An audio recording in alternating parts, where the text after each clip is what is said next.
How to make an ombre or gradient cake in pink, purple, and cream white. Hi, today we're going to be making this ombre or gradient cake in pink, purple, and cream white. So let me show you how it turned out at the end.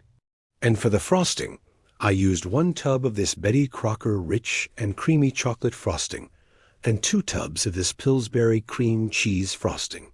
For the food coloring, I used some pink, some violet, and some white. A water bath is basically just water surrounding your cake pans while they're baking. I'm just using half of it because I'm only gonna be using it for the bottom layer of the cake. And then I'm going to make the cream cheese frosting, which is going to be the middle layer. To do this, I just took a knife and cut the edge of the cake at an angle. And then I took a little bit of the pink frosting and added it to the tip of the knife and spread it along the edge of the cake. And then you're done. Isn't this cake gorgeous? I absolutely love how it turned out. The color transition is so beautiful and really not that hard to do. Let me know in the comments below if you're gonna try this cake and what colors you're gonna use. I hope you have fun making this cake. Have a great day, and I'll see you next time. I did this all the way around the cake. This is just to soften the look of the hard edge of the cake.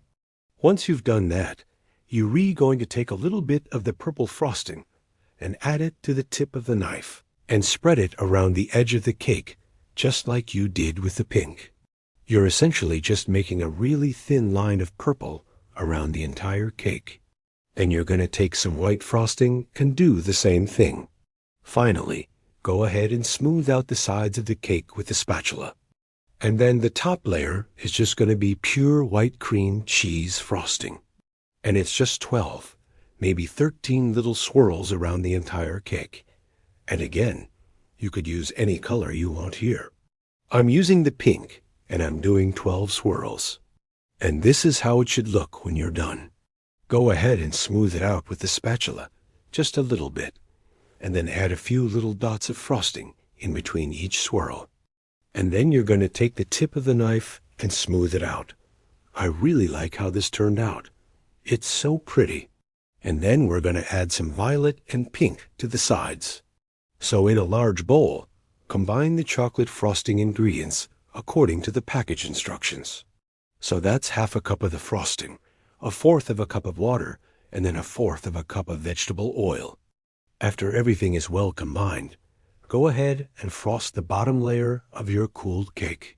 And then we're going to fill it with the cream cheese frosting. And again, I am only using half of the cream cheese frosting because I am only filling the bottom layer with this. The top layer is going to be the pink, purple, and white ombre, which I'll get to in a second. So after you've filled the bottom layer with the chocolate frosting, go ahead and place the second cake layer on top. This helps the cakes bake more evenly, and they turn out really nice and moist. So in a large bowl, combine half a tub of the cream cheese frosting, a tablespoon of water, and then about 10 drops of the pink food coloring. Beat this on low speed until it's well combined. Then you're going to repeat this in another large bowl. But instead of using the pink, you're going to use the violet. Now I did find that I needed a little bit more violet than I thought I would, so I ended up using closer to 15 drops. Just keep adding it until you get the shade of purple that you want. After your purple frosting is done, go ahead and frost the top layer of the cake with the white cream cheese frosting. Then we gonna take the purple frosting and we gonna spread it around the top of the cake in a circle. This will be the center circle of the design. So just make sure you get a nice even layer. Next, we gonna take the pink frosting and we gonna place it in a piping bag. And then starting in the center circle, we're gonna pipe it out in a circle. But before we do that, we need to make another circle on the outside of that first circle with the purple just to act as a guide for the piping bag. So just make sure you leave enough space between the 2 circles so that you can fit the piping bag in there. So I made mine about 1.5 inches apart. So once you've piped out the pink, go ahead and take the purple and fill in any gaps that you have. You should still have two distinct circles, the inner circle being pink and the outer circle being purple. And go ahead and smooth it out with a spatula. So I filled up my sink with some water and brought it to a boil, and then I placed the pans in the sink and covered them with the lids from the cake mix boxes. This is just to hold the water off the cakes while they're boiling. That's important. And then I let them boil for about 10 minutes. This will just help the cakes cook faster and make sure they're nice and moist. After the 10 minutes are up, I turned the oven off, carefully removed the pans from the water bath, and placed them in the oven. And then I baked them according to the instructions on the box. So one thing to keep in mind is, since we're using two different types of cake, the chocolate cake and then the vanilla cake, which I'll get to in a second, the cooking times may vary a little bit. So you might want to keep an eye on these towards the end, just to make sure they are both done. Now the colors can be pretty much whatever you want, but I'm going to be using these three colors and showing you how to make that beautiful ombre effect with them. If you're liking this video so far, go ahead and hit that like button and let me know in the comments what colors you would use if you were making this cake. This is the finished cake, and isn't it gorgeous? The color transition is so beautiful and really not that hard to do. Let's get started. For the cake, I used 2 boxes of this Betty Crocker Super Moist Chocolate Cake Mix. Okay, first things first, let's get our pans ready.